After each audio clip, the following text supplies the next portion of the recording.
कृष्ण। गीता अमृत में आप सभी का स्वागत है। तो हम आ गए हैं भगवत गीता अध्याय 17 श्लोक क्रमांक 9। तो पिछले श्लोक में हमने देखा किस प्रकार भगवान ने सात्विक आहार के बारे में बताया कि सात्विक आहार कैसा है, रस्या, स्निग्ध, स्थिर, हरता।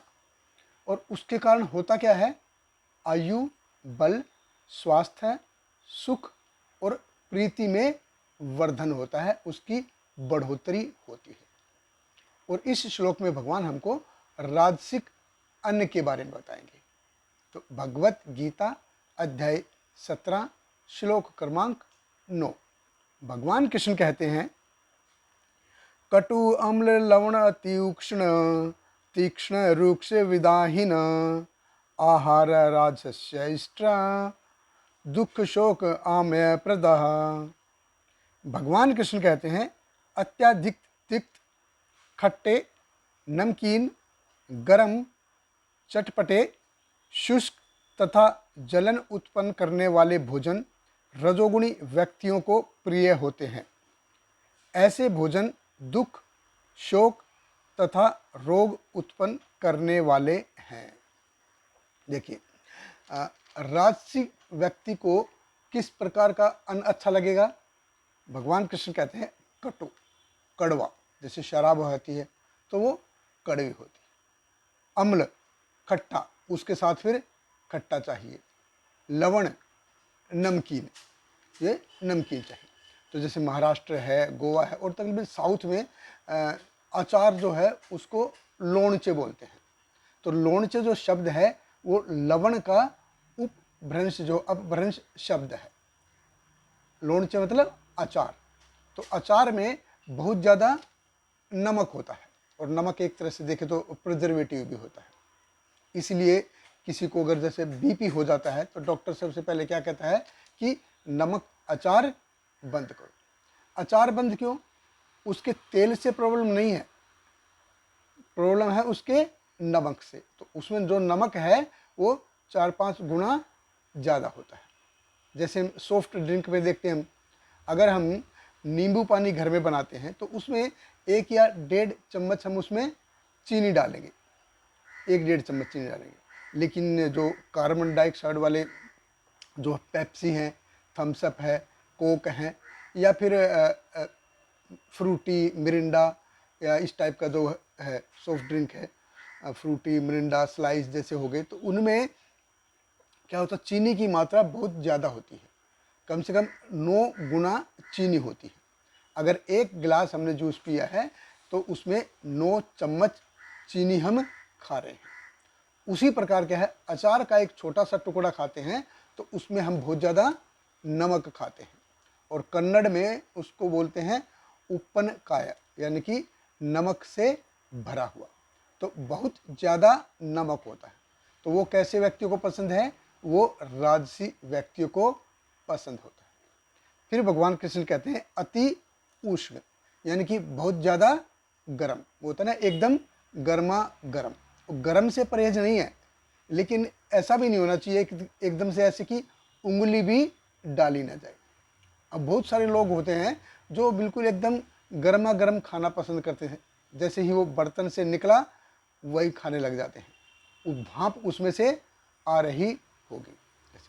फिर भगवान कृष्ण कहते हैं तीक्ष्ण, तीक्ष्ण यानी कि जो तीखा, जो मुंह में तीखा लगे।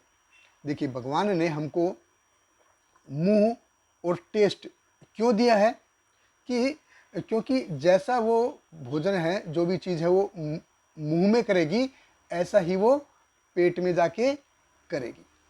अब जैसे चॉकलेट है, अब वो मुंह में चिपकता है, तो चॉकलेट क्या है, हर जगह चिपकेगा, मुंह में चिपकेगा, अंदर भी जाके वो चिपकेगा। ये साधारण सी चीज़ है। मुंह को हम साफ कर सकते हैं, लेकिन अंदर अंदर कैसे करेंगे?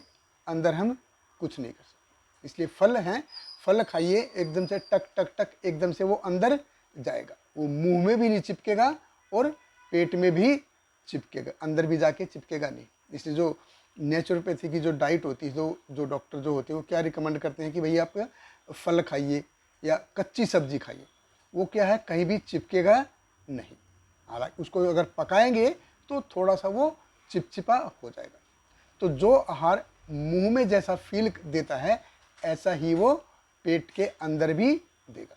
मुंह में अगर वो उफ उफ कर रहा है तो पेट में भी वो ऐसे ही करेगा। इंटेस्टाइन क्या है, ऐसे ही वो करेंगी और उसको पचाने में भी ऐसा ही उफ उफ करना पड़ेगा। इसीलिए भगवान ने हमको मुंह और जो टेस्ट दिए है।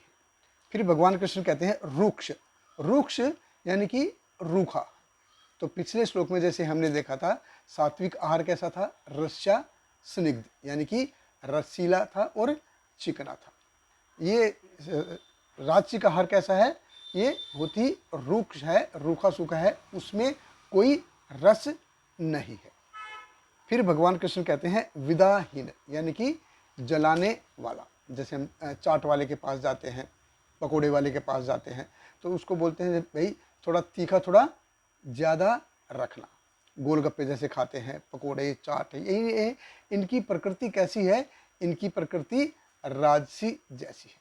तो अगर हम ऐसा अन्न खाएंगे, ऐसा अन्न बहुत जिसमें कटु होगा, अम्ल होगा, लवण, अति उष्ण, रूक्ष, विदाहीन, ऐसा अगर हम आहार लेंगे तो इनसे होगा क्या, ये दुख शोक आमय प्रदा, कि हम केवल बीमारियों को आमंत्रित करेंगे, बीमारियों को न्योता देंगे।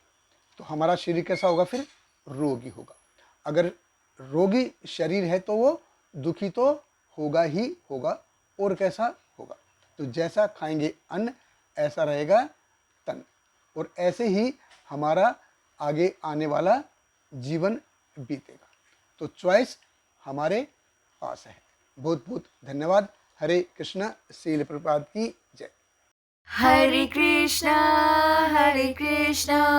कृष्ण कृष्ण हरे हरे, हरे रामा राम राम हरे हरे।